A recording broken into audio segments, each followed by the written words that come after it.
Ratusan sopir truk tambang mengamuk hingga memblokade Jalan Raya Parung Panjang Kabupaten Bogor, Jawa Barat. Penutupan jalan ini disebabkan kemarahan sopir truk yang dilarang melintas dari Bogor ke Kabupaten Tangerang lantaran terbentur peraturan bupati.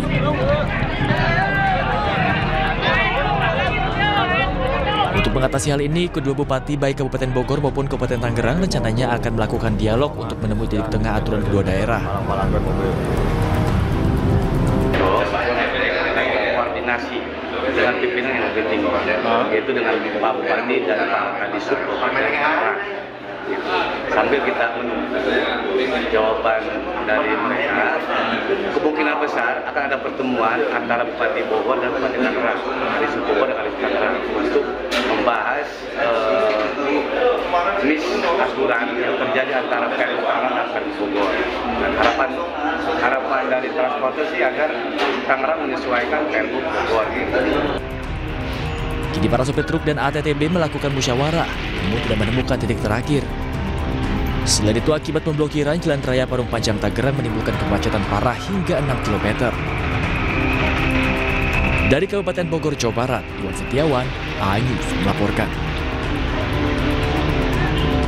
Pemirsa, dua kelompok bersenjata tajam terlibat bentrokan di lokasi tambang nikel di Desa Lambu Sangu, Kabupaten Buton, Sulawesi Tenggara. Bentrokan diduga dipicu oleh sengketa lahan tambang.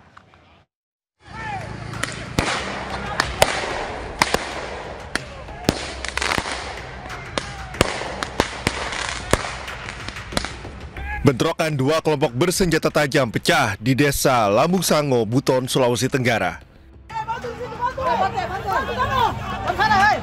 Dua kelompok saling berhadapan, bahkan menggunakan lemparan batu dan kembang api. Peristiwa ini diduga dipicu perebutan lahan tambang yang masih dalam proses perdamaian antara dua perusahaan. Kedua kubu masing-masing mengklaim kepemilikan lahan tambang meski masih dalam proses di Pengadilan Negeri Pasar Wajo. Mereka sama-sama mengklaim kalau lokasi tambang itu milik mereka, yang masih sementara ini dalam proses di Pengadilan Negeri Pasar Wajo. Sempat terjadi kemarin saling lempar antara kelompok Yori dan kelompok Omar Samiun, namun polisi sudah sigap. Akibat kejadian ini, satu unit mobil rusak terkena lemparan batu. Sementara itu, jalan poros penghubung Kabupaten Buton dengan daerah lain juga sempat ditutup untuk mencegah konflik meluas. Dari Kabupaten Buton, Sulawesi Tenggara, Adi Eba, iNews melaporkan. Tak terima ditegur usai bersenggolan saat berkendara. Seorang pria memukul dua pengendara motor di Kecamatan Cibinong, Bogor, Jawa Barat. Warga yang geram mendengar aksi pemukulan langsung menggeruduk rumah pelaku.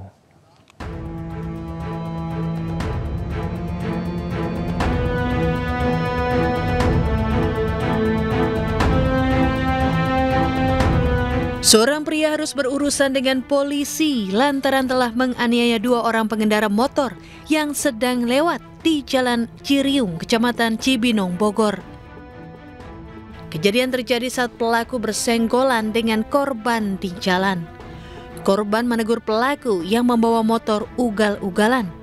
Merasa tidak senang ditegur, memutarkan motornya menemui korban dan langsung menganiaya korban. Salah satu pengendara lainnya juga tak luput dari pukulan pelaku lantaran berusaha melerai. Pelaku itu inisial PH. Warga mana nih? Warga Ciriung juga. Iya. Sekarang pelaku? Pelaku sudah kami amankan, masih kami tahan, menunggu proses selanjutnya. Mendapat laporan warga serta bukti rekaman CCTV, polisi langsung mengamankan pelaku.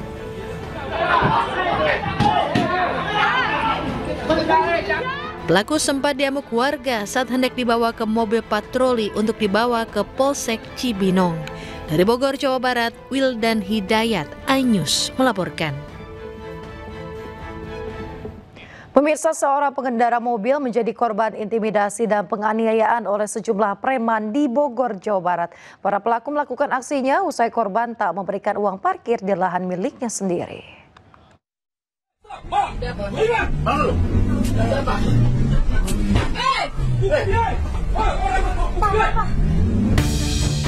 Sejumlah preman tiba-tiba melakukan aksi kekerasan pada pengendara mobil dengan alasan tidak membayar parkir di Jalan Surya Kencana Bogor Tengah. Aksi ini dilakukan usai korban mengantarkan ibunya ke acara akad nikah.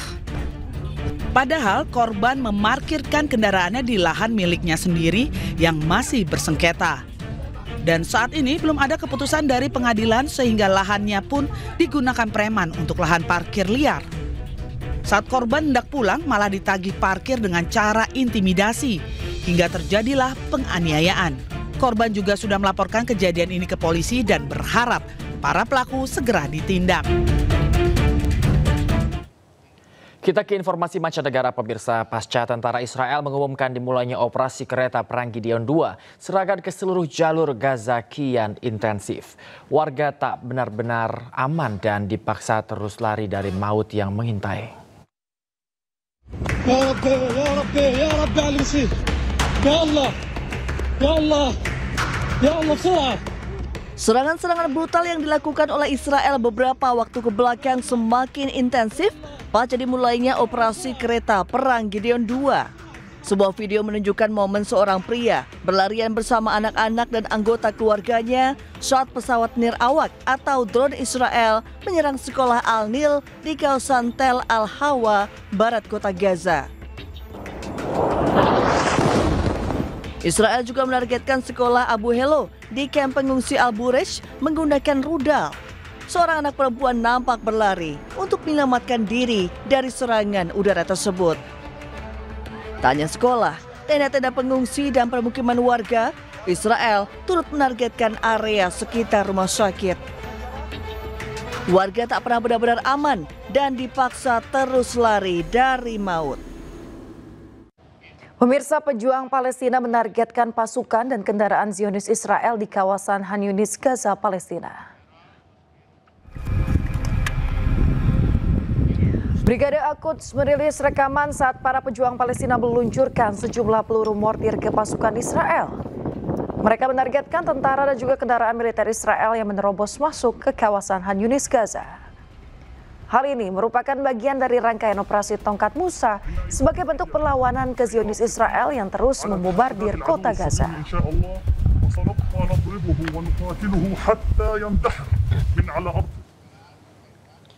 Kini kita ke informasi dari India, pemirsa. Banjir bandang mengakibatkan sejumlah bangunan hancur hingga merenggut korban jiwa. Banjir bandang melanda negara bagian Uttarakhand, India.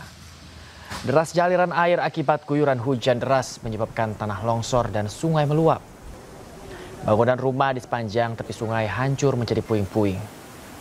Dan hingga kini tercatat 16 orang dilaporkan hilang dan 18 orang tewas akibat bencana tersebut. Insiden di Chamoli ini menambah panjang daftar bencana akibat hujan deras di Uttarakhand.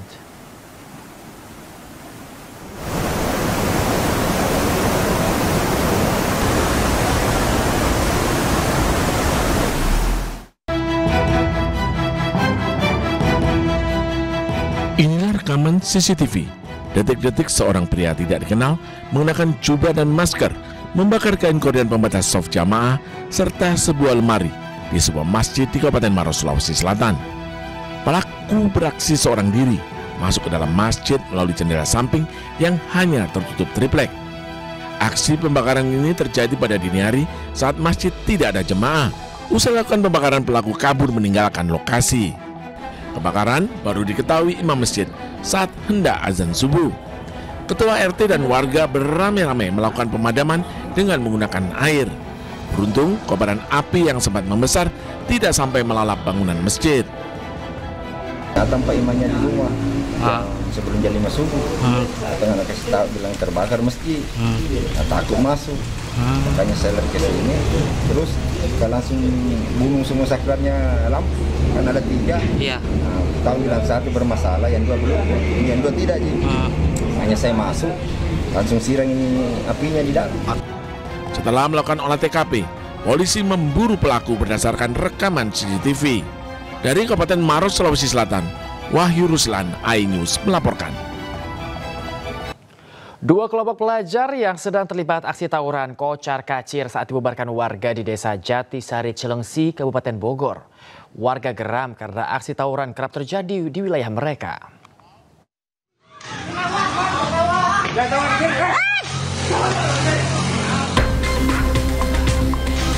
Aksi tawuran dua kelompok remaja saling serang di Jalan Kampung Kubang, Desa Jatisari, Kecamatan Cilengsi, Kabupaten Bogor, Jawa Barat, terekam CCTV. Warga yang geram dengan maraknya aksi tawuran langsung mengadang dan membubarkannya dengan menggunakan bambu hingga dua orang pelajar terjatuh dan meninggalkan sepeda motornya. Selain itu, warga juga mengamankan senjata tajam celurit yang digunakan saat tawuran. Beruntung, aksi tawuran dua kelompok pelajar tersebut tak berlangsung lama. Aksi tawuran diketahui kerap terjadi saat jam pulang sekolah, hingga membuat resah warga sekitar lantaran khawatir menjadi sasaran. Kini, senjata tajam dan sepeda motor pelajar yang tertinggal saat aksi tawuran telah diserahkan warga ke Mapolsek Cilengsi. Sementara, polisi masih menyelidiki para pelaku yang kerap melakukan tawuran. Dari Kabupaten Bogor, Jawa Barat, Cahyat Supriyatna melaporkan. Polisi menggerebek sebuah rumah tempat mengoplos LPG 3 kg ke tabung gas LPG non-subsidi di Goa, Sulawesi Selatan. Pelaku menjual LPG hasil oplosan ke sejumlah toko dengan harga pasaran. Ini pakai air ini ya?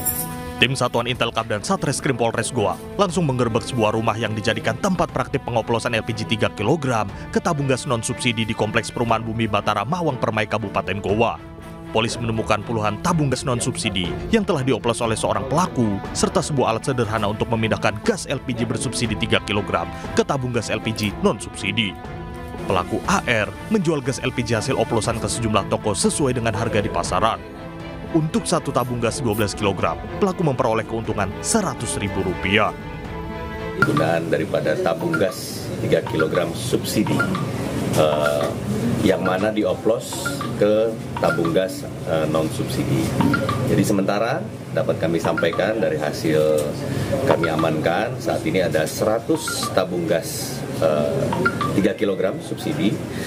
Bersama juga kita amankan juga ada 26 tabung gas besar. Polisi mengamankan seorang pelaku bersama barang bukti ke Polres Goa. Petugas juga menyita mobil yang digunakan pelaku untuk menjemput dan mengantar gas LPG hasil oplosan. Dari Kabupaten Goa, Sulawesi Selatan, Bukma, iNews melaporkan. Selain itu, pemirsa, kepolisian Polres Goa menangkap seorang pelaku penyelundupan BBM bersubsidi jenis solar di Jalan Abdul Rozak, Kota Makassar. Saat digeledah, pemirsa, polisi menemukan BBM solar di dalam 2 tanun plastik berukuran besar yang ditampung pelaku.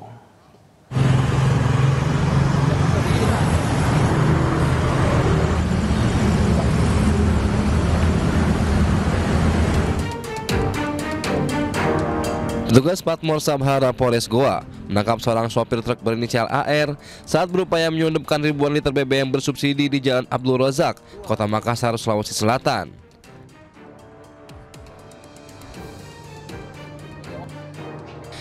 Penangkapan bermula ketika truk yang dikendari pelaku baru keluar dari SPBU. Merasa curiga, petugas patroli memeriksa isi truk dan menemukan BBM jenis solar yang ditampung di 2 tandon plastik besar. Diduga BBM solar ini akan dijual ke sejumlah lokasi dengan harga yang lebih tinggi demi mendapatkan keuntungan. Yang mana ketika melakukan kegiatan patroli, menemukan ada satu kendaraan jenis truk yang mencurigakan. Setelah ditemui, dilakukan pengecekan, ternyata berisikan beberapa jirigen yang isinya adalah solar. Terkait dengan hal tersebut, peristiwa tersebut, kemudian tersangka dan truk kami amankan dan dibawa ke Mapolres Goa untuk dilakukan pemeriksaan lebih lanjut. Akibat perbuatannya, tersangka AR dijerat pasal 55 Undang-Undang Nomor 22 Tahun 2001 tentang migas dengan ancaman 6 tahun penjara. Dari Kabupaten Goa, Sulawesi Selatan, Bukma, iNews melaporkan. Masih dari Goa, Sulawesi Selatan, pemirsa, dianggap meresahkan puluhan emak-emak menggerebek dan menghentikan paksa aktivitas tambang. Polisi yang menerima laporan langsung melakukan penyelidikan terkait izin tambang.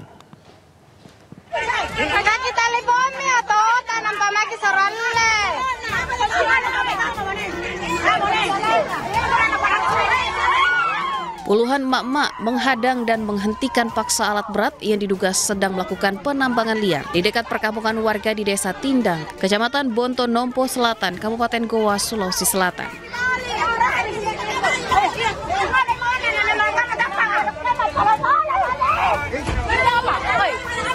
Mama ini bahkan meminta operator alat berat untuk segera menjauh dari lokasi. Aparat kepolisian dan TNI mendatangi lokasi tambang yang diduga ilegal. Namun karena diduga informasi kedatangan petugas bocor, polisi tidak menemukan adanya aktivitas penambangan. Meski begitu, petugas tetap memasang garis polisi dan melakukan penyelidikan terkait izin tambang. Menurut warga, keberadaan tambang yang ditolak karena merusak jalan desa. Iya Pak, menolak. Karena jalanan berlumpur Pak, tidak bisa dilewati. Baru juga rawan kecelakaan. Kami tetap melakukan langkah-langkah hukum, diantaranya adalah memasang polis lain dan melakukan penyelidikan lanjut. Nanti di sana akan ketahuan apakah tambang ini memiliki izin atau tidak. Penyelidikan keberadaan tambang di Kecamatan Bontonompo yang diduga ilegal masih berlanjut. Polisi juga sudah mengantongi identitas orang yang kerap menambang di lokasi ini. Dari Kabupaten Goa, Sulawesi Selatan, Bukma, iNews melaporkan.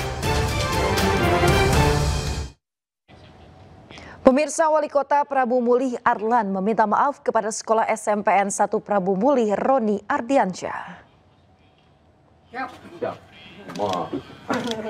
Pemirsa, usai viral pemecatan Roni Ardiansyah sebagai Kepala SMPN 1 Prabu Mulih, Wali Kota Prabu Mulih Arlan meminta maaf secara langsung kepada Roni.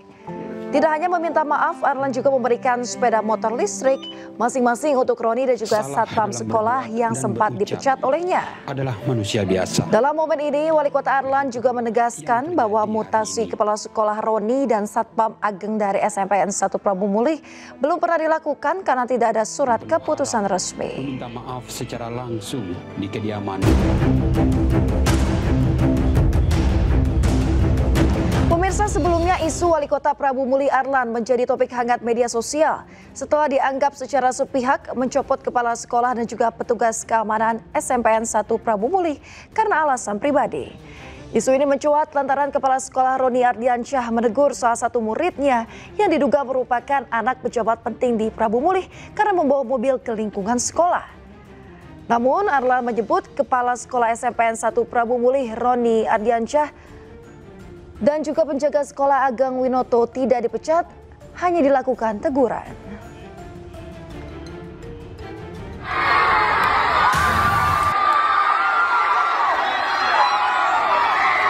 Pemirsa, usai viral drama pencopotan kepala sekolah SMP Negeri 1 Prabu Mulih Roni Ardiansyah akhirnya berakhir. Usai meminta maaf, Wali Kota Prabu Mulih Arlan mengembalikan posisi Roni sebagai kepala sekolah SMPN 1 Prabu Mulih. Kembalinya Roni ke SMPN 1 Prabu Mulih pun disambut gembira oleh para siswa dan juga guru.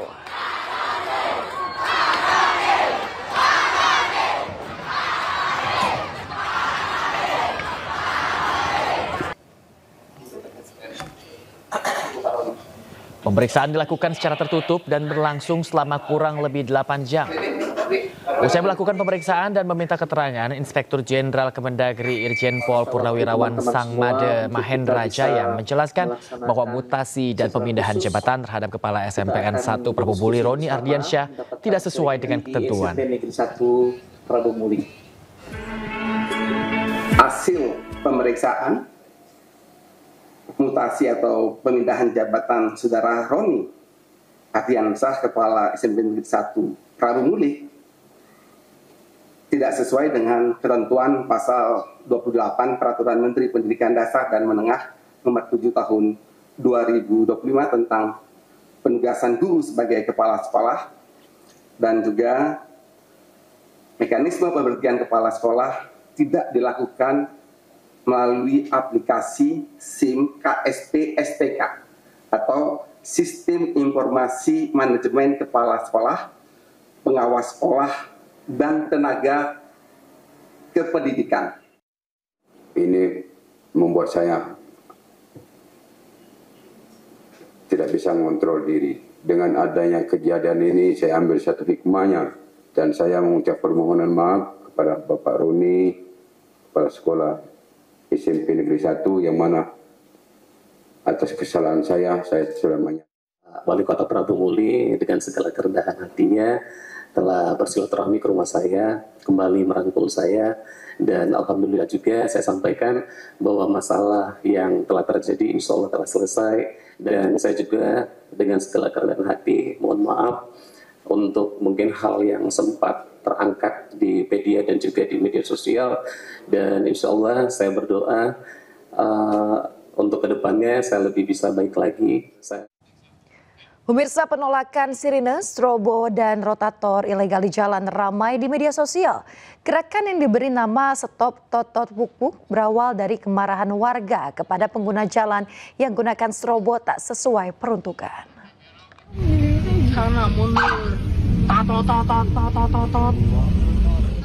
Media sosial diramaikan dengan gerakan yang meminta pejabat dan pengguna kendaraan untuk tak menyalakan sirine, strobo, dan rotator ilegal di jalan. Gerakan yang diberi nama Stop Totot Wuk Wuk ini berawal dari kemarahan masyarakat yang menggunakannya tidak sesuai peruntukan. Terkait hal ini, Gubernur Jakarta Pramono Anung menyatakan aturan penggunaan sirine dan strobo telah diatur pemerintah pusat. Jadi untuk itu aturan ini kan semuanya yang ngatur sebenarnya pemerintah pusat. Kami hanya menjalani. Saya sendiri, teman-teman pasti melihat selama saya menggunakan mobil patwal, hampir nggak pernah tato-tato. Apalagi Sabtu Minggu saya juga nggak pernah dikawal. Jadi saya menikmati malah nggak dikawal sebenarnya. Penggunaan lampu rotator diatur dalam Undang-Undang Nomor 22 Tahun 2009 tentang Lalu Lintas dan Angkutan Jalan atau LLAJ, dan hanya boleh digunakan oleh kendaraan tertentu seperti polisi, ambulans, dan pemadam kebakaran.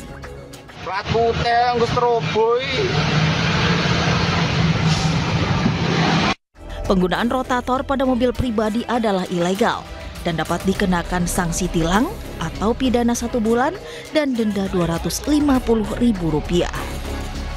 Tim Liputan iNews melaporkan. Iya pemirsa, sejumlah warga ini ternyata menyatakan setuju dengan gerakan Stop Strobo Ilegal alias Stop Totot Wuk Wuk. Pasalnya penggunaan strobo ilegal yang tidak sesuai peruntukan dianggap mengganggu. Setuju sekali karena menurut saya itu sangat mengganggu di jalan.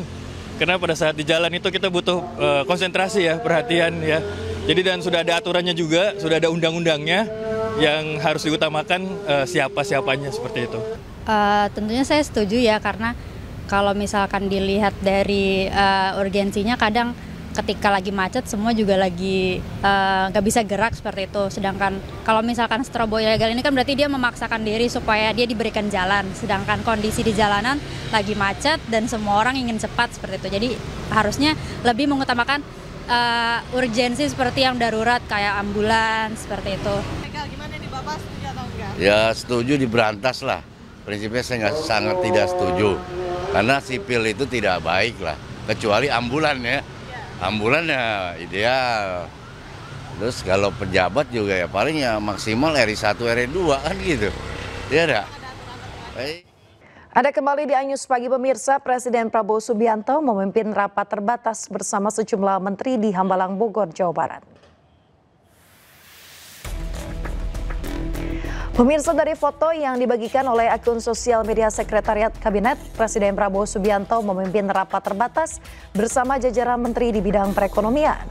Di antaranya Menko Perekonomian Airlangga Hartarto, Menteri Keuangan Purbayayudi Sadewa, dan Menteri Investasi dan Hilirisasi yang juga CEO Danantara Rosan Roslani. Ratas membahas berbagai isu di sejumlah sektor strategis mulai dari bidang pertanian, energi hingga infrastruktur.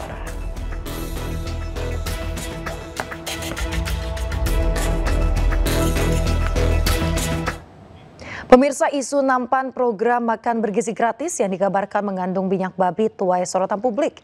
Asosiasi Pesantren atau Rabitah Ma'ahid Al-Islamiyah NU Jakarta menemukan kandungan tidak halal nampan MBG saat berkunjung ke Cina.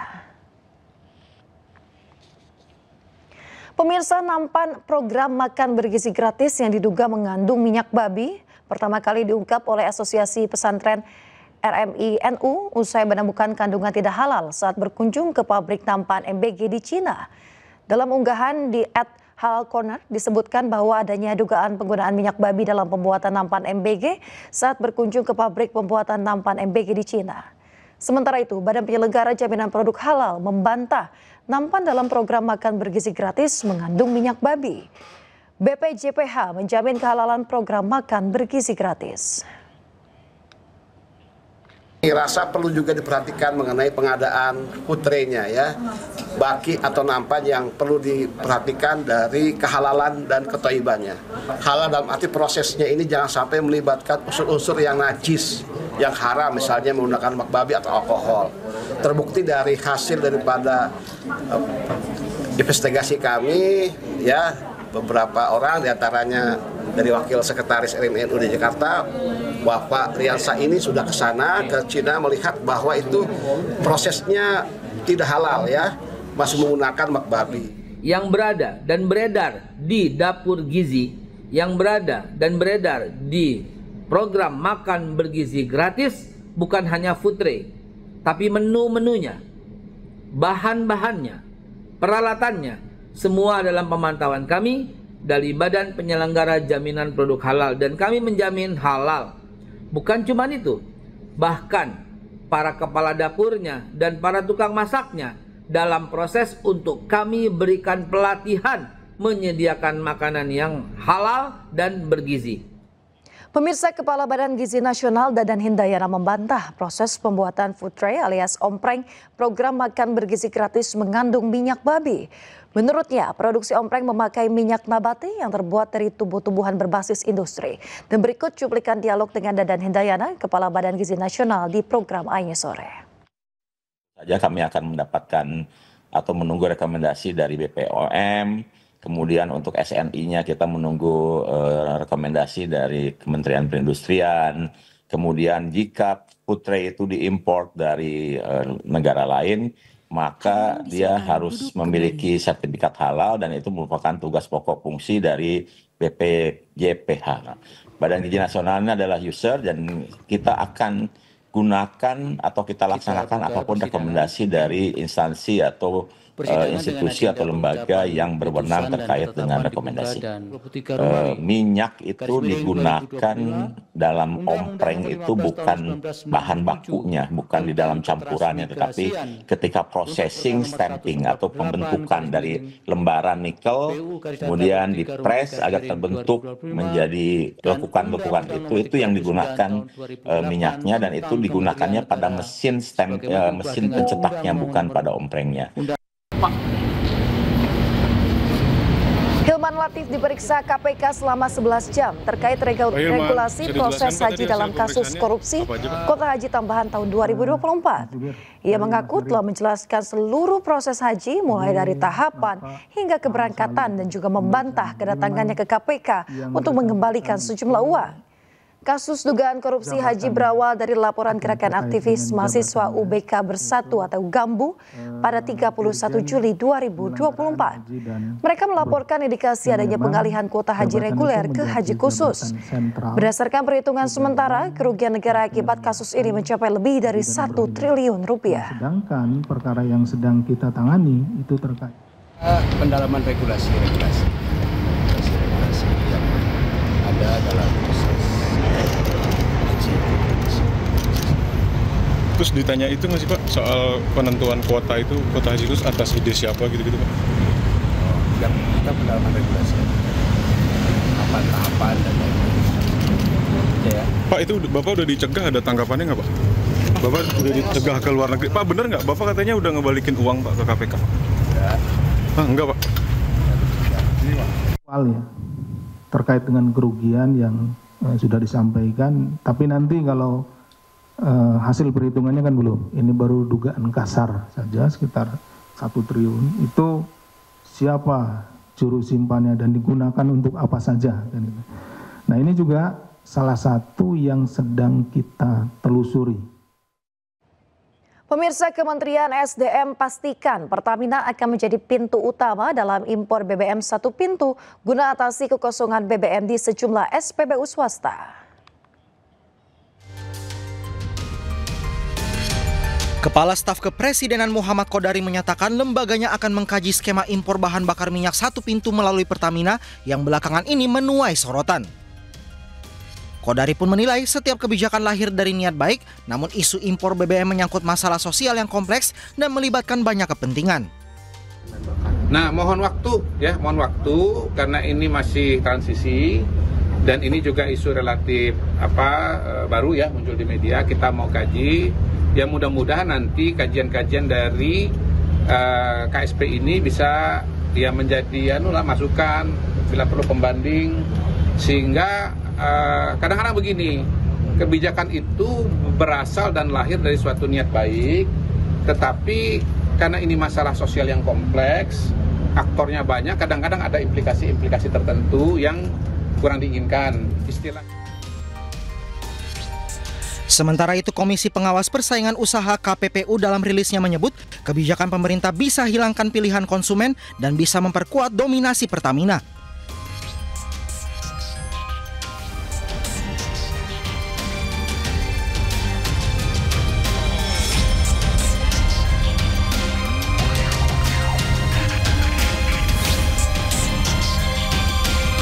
Kelangkaan stok bahan bakar minyak di SPBU swasta yang terjadi sejak Agustus 2025 menimbulkan keresahan publik.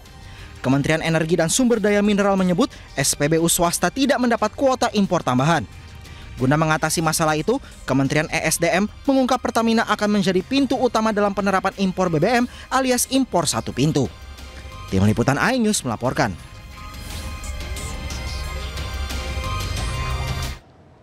Pemirsa, kelangkaan BBM SPBU swasta menjadi sorotan tidak hanya karena masyarakat susah mendapatkan bahan bakar, isu PHK karyawan juga mengundang iba.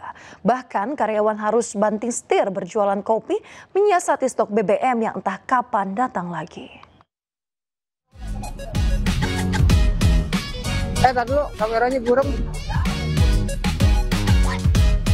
Lah, pada kemana ini teman-teman saya? Oh iya, pada dirumahin semua ya. Saya siap-siap ya teman-teman.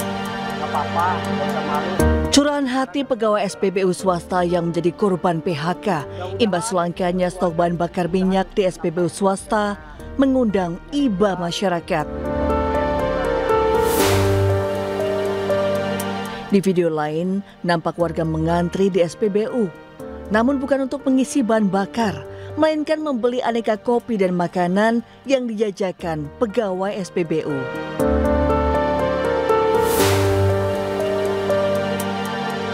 Bagi para karyawan, banting setir jualan kopi bukan soal kreativitas, namun karena ancaman PHK yang membayang jika kelangkaan BBM entah sampai kapan.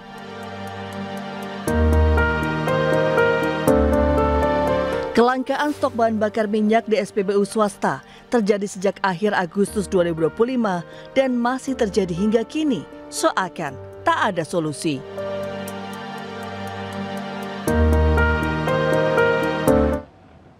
Pemirsa, kelangkaan bahan bakar minyak non-subsidi di banyak SPBU swasta menuai sorotan publik dan juga influencer di media sosial.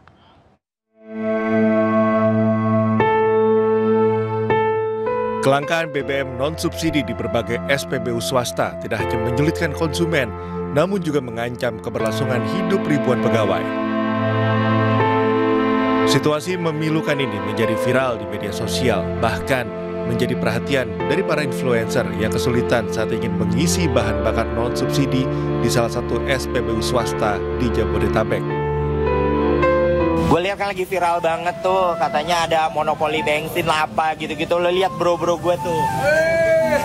Sampai pada jual kopi. Ya Allah. Beneran bensin kosong banget, say. Iya, Bunda aja nih gak bisa isi bensin. Gue sampai gak bisa isi bensin, guys. Di sini gue jadi hahahi doang nih. Beli kopi mau? Kopi gue mana? Nah, sebentar lagi. Masih diedit. Masih di render kopinya. Render masih dibikin. Mudah-mudahan cepat kembali ke awal lagi. Udah nggak ada, udah kosong semuanya, super V-Power kosong ya. Jadi kita kesini cuma numpang ke toilet tadi sama numpang sholat. Dan mungkin nanti kita akan beli di sel-selek untuk support lah ya, supaya teman-teman di sini tetap bisa melanjutkan gitu ya pekerjaannya. Kok ini stok BBM pada habis semua ya? Ada apa nih? Gue juga baru ngeh 2 hari yang lalu ada DM infonya kalau Shell itu bensinnya kosong di mana-mana. Dan akhirnya kemarin gue coba cek, bener aja. Gue coba ke Shell Ciawi kosong, Shell Yasmin lewat kosong juga, tapi di Shell Pajajaran ada nih. Dan dikonfirmasi juga oleh beberapa teman-teman yang lain di Instagram maupun di Expom swasta memang lagi pada kosong. Banyaknya SPBU swasta kesulitan stok BBM tentunya membuat operasional terhenti dan ancaman pemutusan hubungan kerja bagi ribuan karyawan yang menggantungkan hidupnya sebagai pegawai SPBU swasta. Tim Liputan iNews melaporkan. Pemirsa, usai ditinggal Erick Thohir, kursi Menteri Badan Usaha Milik Negara atau BUMN masih kosong. Sementara itu ada 3 nama wakil Menteri BUMN yang kemungkinan akan dipilih Presiden Prabowo menjadi PLT Menteri BUMN sebelum ada penunjukan Menteri definitif. Oleh Presiden Republik Indonesia. Setelah Presiden Prabowo Subianto melantik Erick Thohir sebagai Menteri Pemuda dan Olahraga atau Menpora, kini kursi Menteri Badan Usaha Milik Negara atau BUMN masih kosong alias belum ada penggantinya.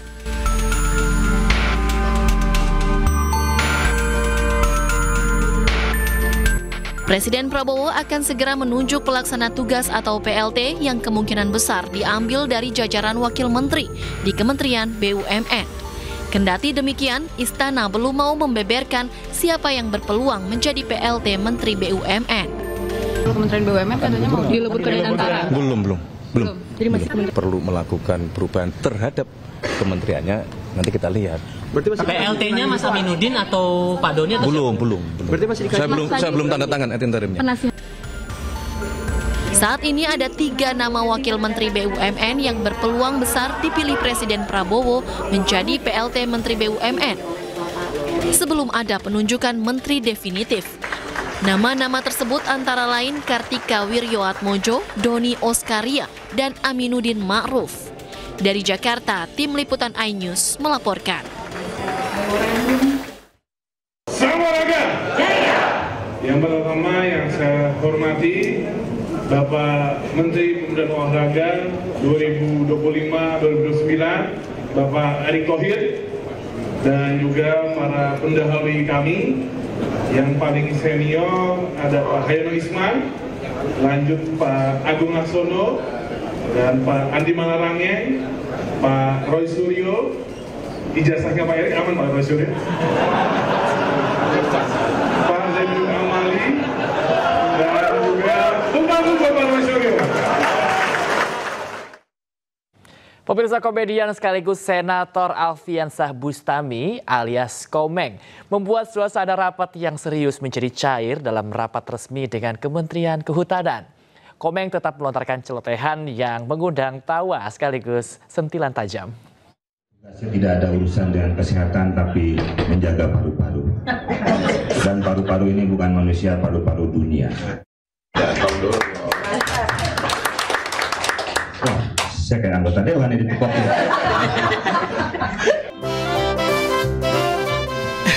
Ada-ada aja cara komedian sekaligus Senator Alfiansah Bustami alias Komeng bikin suasana serius jadi cair.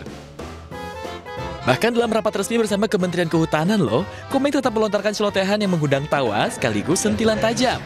Jadi mohon perlindungan itu saja, walaupun dari gubernur kita dari Jabar, KDM, Komeng dan Mulyadi, itu sudah memerintahkan untuk...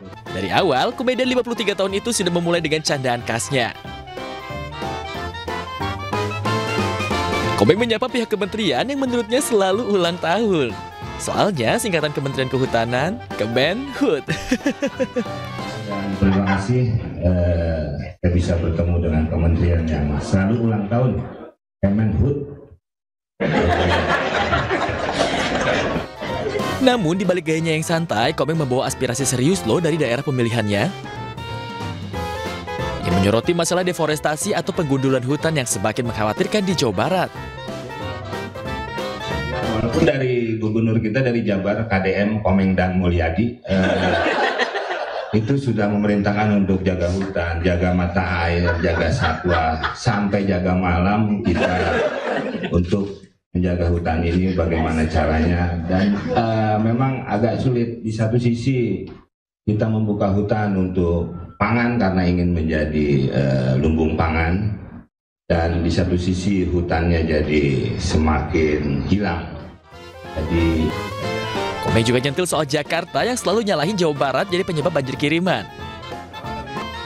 permasalahannya memang kadang-kadang di Jakarta tapi kita selalu disalahkan, seperti banjir katanya datangnya dari Jabar, karena Jakarta sendiri seperti hutan kayu dan hutan panjang sudah tidak ada, walaupun hewannya sudah masuk ke tol seperti kijang, dan kijang itu kijang ya. Tim Liputan, A-News melaporkan. Pemirsa, sebuah seminar untuk memperkenalkan berbagai jenis daging merah asal Australia digelar di Jakarta. Dengan beragam aktivitas interaktif, para peserta yang hadir diajarkan untuk mengolah daging asal Australia hingga menjadi kuliner lezat.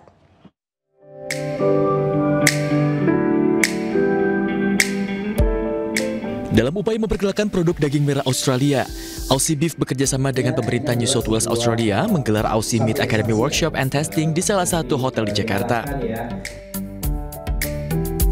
Acara ini merupakan program Global Meat and Livestock Australia untuk mengedukasi para chef profesional di Indonesia untuk mendalami berbagai produk daging merah asal Australia termasuk daging sapi, domba, dan kambing. Para peserta mempelajari kualitas daging sapi Australia melalui demonstrasi langsung dan diskusi interaktif. Di antaranya edukasi mengenai anatomi daging, cara pemotongan, hingga tips penyajian yang diajarkan langsung oleh dua Aussie Beef Mates asal Indonesia dan Jepang. Ya, tujuannya adalah untuk mengedukasi para chef, khususnya di Jakarta, karena saat ini kita menyelenggarakannya di Jakarta, untuk memperkenalkan daging sapi Australia, bagaimana memotong, bagaimana membreakdown jenis-jenis dari potongan daging sapi Australia. Para peserta juga diperkenalkan jenis dan karakteristik daging sapi Australia, termasuk grass fat, grand fat, black Angus, hingga Wagyu beef. Ya, kita memilih Indonesia karena pertama memang ada minat terhadap produk beef kita yang berkualitas, dan juga secara dunia kuliner Indonesia sangat beragam. Jadi banyak kreativitas dari chef-chef di sini untuk mengolah, dan kita ingin mengeksplor itu lebih jauh dan meningkatkan hubungan kita dengan Indonesia. Oleh sebab itu kita memilih Indonesia sebagai negara kolaborasi kita.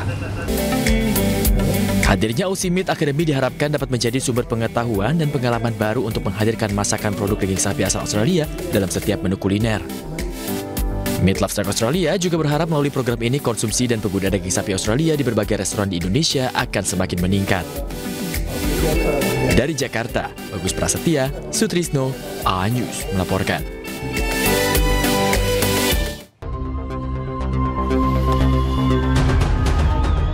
Perdana Menteri Spanyol Pedro Sanchez menyerukan agar Israel dilarang berpartisipasi dalam kompetisi olahraga internasional. Pernyataan Sanchez muncul setelah balap sepeda La Vuelta dibatalkan di tengah-tengah acara penutup setelah pengunjuk rasa pro-Palestina menyerbu arena balap. Para demonstran memprotes keikutsertaan Israel Premier Teh menuntut penangguhan tim tersebut karena perang yang sedang berlangsung di Gaza.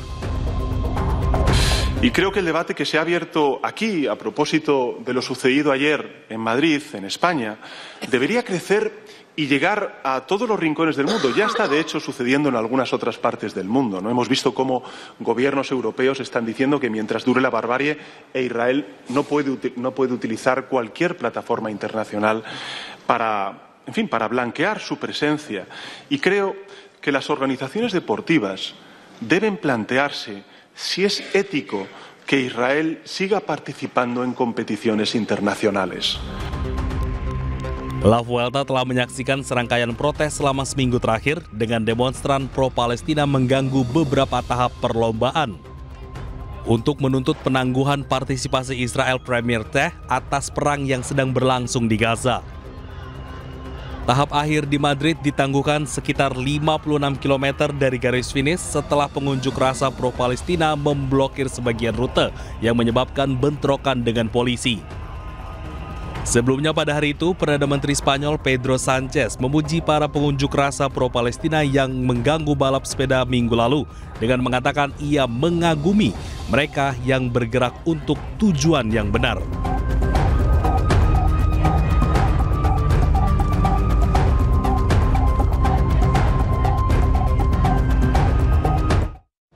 Pemirsa, meningkatnya operasi militer Israel di Gaza membuat warga Palestina terpaksa mengungsi kembali. Mereka meninggalkan rumah setelah pasukan Israel memerintahkan penduduk kota mengungsi ke selatan Gaza.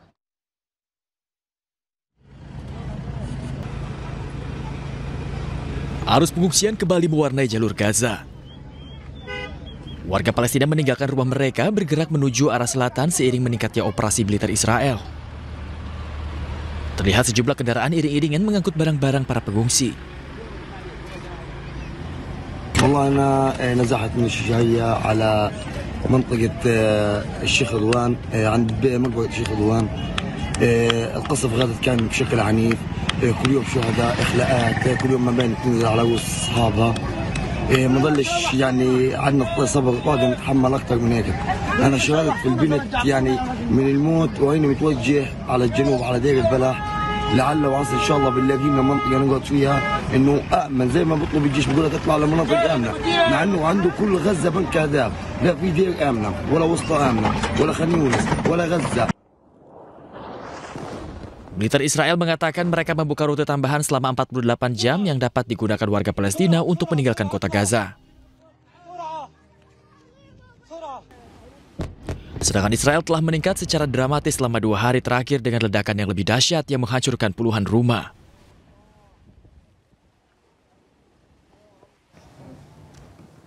Pemirsa, pasca tentara Israel mengumumkan dimulainya operasi kereta perang Gideon II, serangan ke seluruh jalur Gaza kian intensif.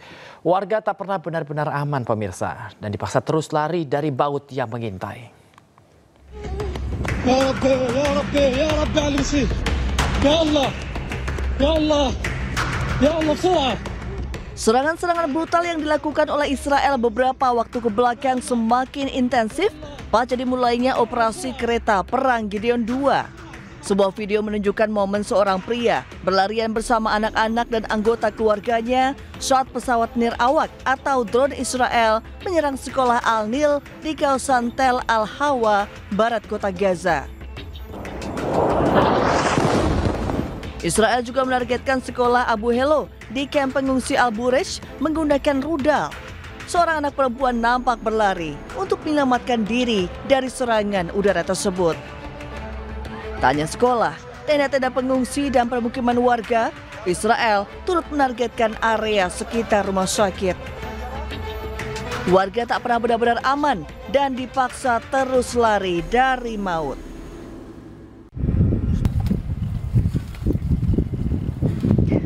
Brigade Al-Quds merilis rekaman saat para pejuang Palestina meluncurkan sejumlah peluru mortir ke pasukan Israel. Mereka menargetkan tentara dan kendaraan militer Israel yang menerobos masuk ke kawasan Khan Yunis, Gaza. Hal ini merupakan bagian dari rangkaian operasi Tongkat Musa sebagai bentuk perlawanan kepada Zionis Israel yang terus membobardir kota Gaza.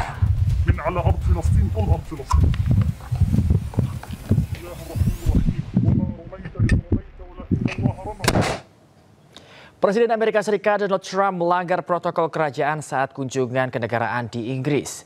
Tindakan Trump berjalan mendahului Raja Charles memicu kritik publik soal etikat diplomatik.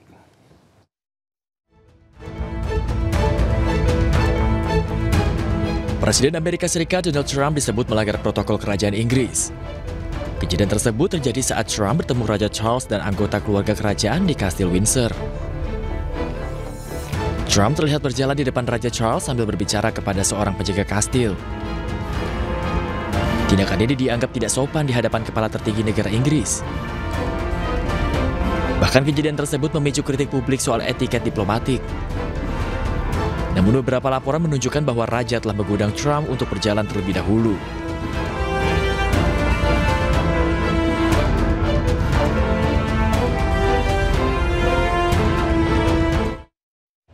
Kita ke informasi dari India, pemirsa. Banjir bandang melanda bagian Uttarakhand, India. Bencana ini mengakibatkan sejumlah bangunan hancur hingga merenggut korban jiwa.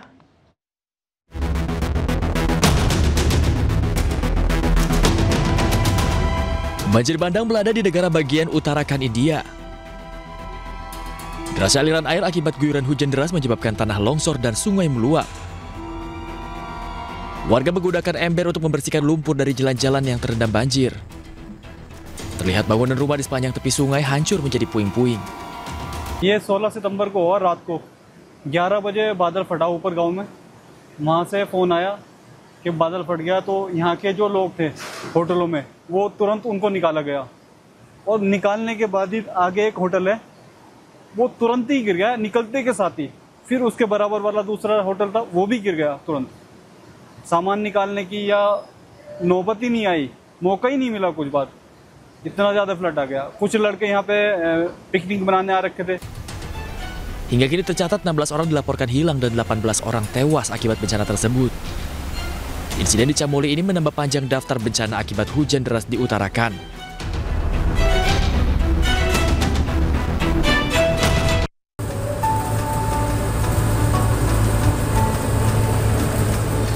Inilah Novi Ramadhani, seorang ibu muda berusia 21 tahun, warga Cihideng, Kota Tasikmalaya, Jawa Barat, yang sedang hamil tua. Sejak usia kehamilannya masih muda, Novi sudah menyimpan keinginan unik, yakni menaiki mobil truk Dalmas milik Satpol PP. Keinginan itu akhirnya disampaikan kepada sang suami, Varian Rahmat, dan melalui layanan WhatsApp Satpol Kita Mantap atau Si Mantap, Varian memberanikan diri menghubungi Satpol PP Kota Tasikmalaya untuk mewujudkan ngidam sang istri. Mereka pun akhirnya diajak berkeliling menggunakan mobil Dalmas. Wajah bahagia terlihat dari pasangan muda ini lantaran ngidam yang tertunda berbulan-bulan akhirnya terpenuhi. Senang si dedenya, karena udah itu udah. Si dedenya apa tetehnya aja yang pengen banget tuh? Bawaan, bawaan. Kepengen gitu. Ujuk-ujuk mungkin ya. Kepikiran banget kan sama suami selalu nagih mana katanya mau naik mobil Satpol PP dari dulu sampai pusing dia juga. Menurut Kasitibum dan Tranmas Satpol PP Kota Tasikmalaya, Sandi Apriari Sugi, ini adalah pengalaman baru sekaligus unik bagi jajarannya. Mungkin bawaan anak pingin naik Dalmas Satpol PP gitu kan, pingin naik Dalmas, cuman kita ya udah aja kita sekalian jalan lah gitu kan, jalan cuma ke terminal tipe A, udah balik lagi ke kantor Satpol PP. Meski ngidam unik, namun ini menjadi kisah tersendiri bagi Satpol PP Tasikmalaya, sekaligus membawa kebahagiaan tersendiri bagi Novi dan keluarga kecilnya. Dari Tasikmalaya, Jawa Barat, Asep Cuharyono, iNews melaporkan. Ya, Bayu dan juga pemirsa, penolakan sirine strobo dan juga rotator ilegal di jalan tengah ramai di media sosial ya. Ya, sebenarnya saya kalau baca berita ini agak ingat kejadian masa lalu Yasmin, karena namanya ya. Karena gerakan yang diberi nama Stop Totot Wuk Wuk ini ya. Ini berawal dari kemarahan warga kepada penggunaan jalan yang digunakan strobo tak sesuai peruntukan.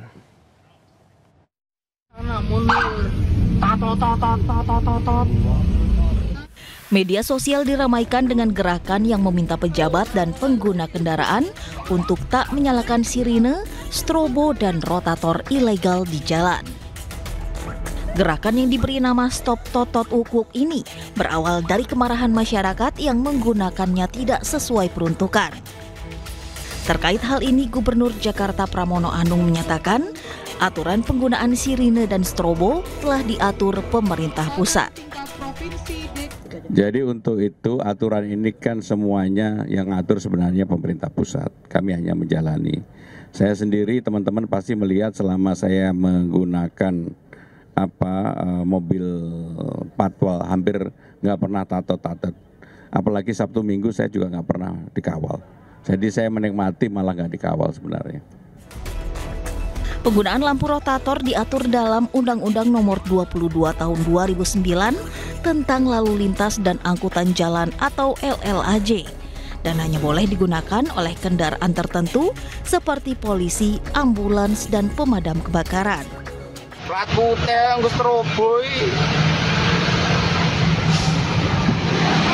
Penggunaan rotator pada mobil pribadi adalah ilegal dan dapat dikenakan sanksi tilang atau pidana 1 bulan dan denda Rp250.000. Tim Liputan iNews melaporkan. Pemirsa, sulitnya mencari kerja tidak hanya menghantui mereka yang menganggur, tapi juga bagi mereka yang sudah bekerja. Meski bosan dan tidak bahagia, para pekerja memilih memeluk erat pekerjaan mereka.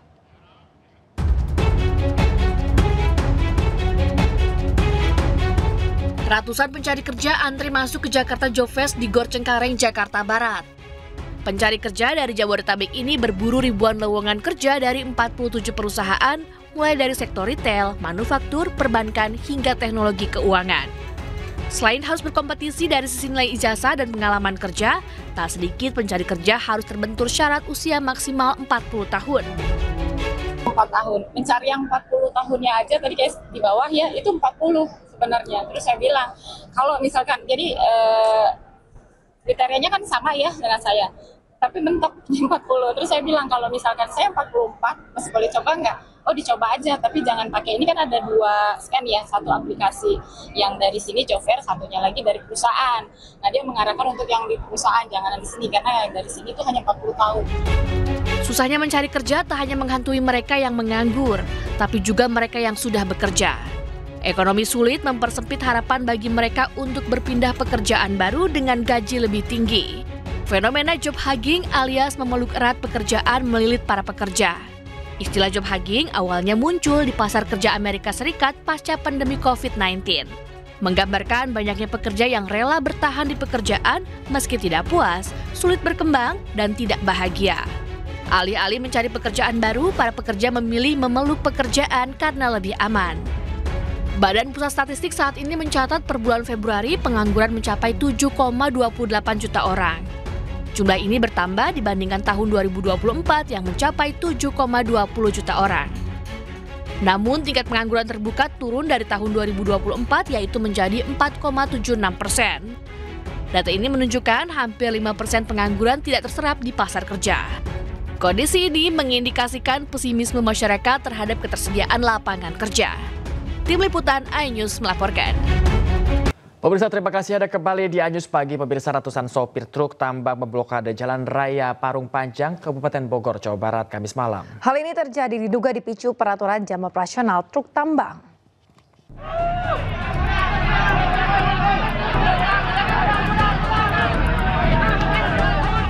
Ratusan sopir truk tambang mengamuk hingga memblokade Jalan Raya Parung Panjang, Kabupaten Bogor, Jawa Barat.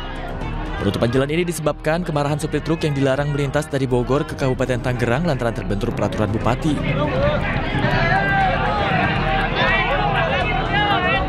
Untuk mengatasi hal ini, kedua bupati baik Kabupaten Bogor maupun Kabupaten Tangerang rencananya akan melakukan dialog untuk menemui titik tengah aturan kedua daerah. Koordinasi dengan pimpinan yang lebih tinggi, yaitu dengan Pak Bupati dan Pak Kadisub. Sambil kita menunggu jawaban dari mereka, kemungkinan besar akan ada pertemuan antara Bupati Bogor dan Bupati Tangerang, Kadisub Bogor dan Kadisub Tangerang untuk membahas aturan yang terjadi antara Pemprov Tangerang dan Kadisub Bogor. Dan harapan dari transportasi agar Tangerang menyesuaikan Pemprov Bogor. Kini para sopir truk dan ATTB melakukan musyawarah, namun tidak menemukan titik terakhir. Selain itu, akibat pemblokiran Jalan Raya Parung Panjang Tangerang menimbulkan kemacetan parah hingga 6 km. Dari Kabupaten Bogor, Jawa Barat, Iwan Setiawan, iNews melaporkan. Dua kelompok bersenjata tajam terlibat bentrokan di lokasi tambang nikel di Desa Lambu Sango, Kabupaten Buton, Sulawesi Tenggara.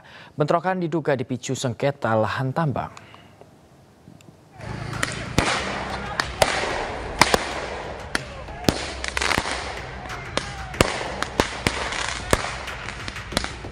Bentrokan dua kelompok bersenjata tajam pecah di Desa Lambu Sango, Buton, Sulawesi Tenggara. Dua kelompok saling berhadapan, bahkan menggunakan lemparan batu dan kembang api. Peristiwa ini diduga dipicu perebutan lahan tambang yang masih dalam proses perdamaian antara dua perusahaan.